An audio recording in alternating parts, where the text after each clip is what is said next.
एक छोटे से गांव में दो भाई रहते थे। बड़ा भाई राम सिंह एक मशहूर पहलवान था। उसकी ताकत और दबंगई से पूरा गांव कांपता था। छोटा भाई हरी सिंह एक साधारण किसान था, जो मेहनत से अपनी जमीन पर खेती करता और परिवार पालता। राम सिंह के दो बेटे थे, विक्रम और करण, जो बचपन से ही पिता की तरह कुश्ती सीख रहे थे। वहीं हरी सिंह की सिर्फ एक बेटी थी, नाम था लक्ष्मी, जो छोटी सी उम्र में ही पिता की मदद करती थी। परिवार में संपत्ति का बंटवारा होना था। राम सिंह की लालच जाग गई। उसने अपने भाई हरी सिंह का हिस्सा हड़प लिया। जब हरी सिंह ने विरोध किया तो राम सिंह ने अपनी ताकत का इस्तेमाल कर उसे गांव से भगा दिया। जा, यहाँ से निकल जा, तेरी औकात नहीं है मेरे खिलाफ बोलने की, राम सिंह ने गरजते हुए कहा। हरी सिंह अपनी छोटी बेटी लक्ष्मी को गोद में उठाकर गांव छोड़कर चला गया। वे दोनों शहर की ओर निकल पड़े, जहां हरी सिंह मजदूरी करके गुजारा करने लगा। लक्ष्मी को देखकर उसका दिल टूटता, लेकिन वो सोचता, एक दिन न्याय होगा। समय बीतता गया, 20 साल गुजर गए। राम सिंह के बेटे विक्रम और करण अब गांव के नामी पहलवान बन चुके थे। वे दोनों भाई मिलकर किसी को भी हरा देते। गांव में कुश्ती के अखाड़े में उनकी तूती बोलती थी।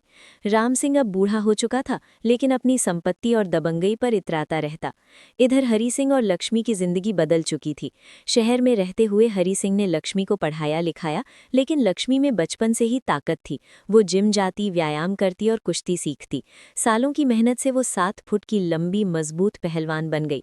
उसकी मांसपेशियां लोहे की तरह थीं और उसकी आंखों में पिता के अपमान का बदला चमकता था। पापा, अब समय आ गया है, हम गांव लौटेंगे और अपना हक लेंगे, लक्ष्मी ने एक दिन कहा। हरी सिंह की आंखें नम हो गई, लेकिन वो सहमत हो गया। गांव में एक बड़ा कुश्ती का मेला लग रहा था। हरी सिंह और लक्ष्मी वापस लौटे। गांव वाले हैरान थे, ये कौन है, इतनी लंबी और ताकतवर औरत, लोग फुसफुसाते। राम सिंह को खबर मिली तो वो हंसा, मेरा भाई वापस आया है, अब क्या करेगा, मेरे बेटे उसे फिर भगा देंगे। मेले में चुनौती दी गई। विक्रम और करण ने ऐलान किया, कोई हमें हरा सके तो आए। लक्ष्मी आगे आई, मैं लड़ूंगी, तुम दोनों से एक साथ, उसकी आवाज गूंजी। लोग हंस पड़े, लेकिन राम सिंह के चेहरे पर घबराहट थी। कुश्ती शुरू हुई। विक्रम और करण दोनों मिलकर लक्ष्मी पर टूट पड़े, लेकिन लक्ष्मी की ताकत के आगे वे बच्चे लग रहे थे। उसने एक हाथ से विक्रम को उठाकर पटका, दूसरे से करण को घुमाया और दोनों को जमीन पर गिरा दिया। दर्शक स्तब्ध थे। लक्ष्मी ने दोनों को एक साथ दबोच लिया और हरा दिया। विक्रम और करण जमीन पर पड़े सांस ले रहे थे। लक्ष्मी ने ऊपर से गरज कर कहा, आज तुम्हें पता चला ना कि ताकत से अन्याय नहीं चलता। जो बल से दूसरों का हक छीनता है, एक दिन उसका बल भी उसके खिलाफ खड़ा हो जाता है। राम सिंह कांपते कदमों से अखाड़े के पास आए। उनके पैर लड़खड़ा रहे थे। उन्होंने हरी सिंह की ओर देखा और हाथ जोड़कर बोले, भाई, मैंने बहुत बड़ा पाप किया था, लालच में अंधा हो गया था, माफ कर दो मुझे।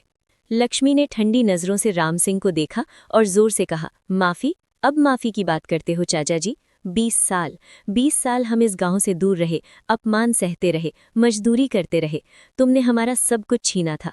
अब जैसे हम 20 साल गांव से बाहर रहे, वैसे ही तुम लोग अब उम्र भर इस गांव से बाहर रहोगे।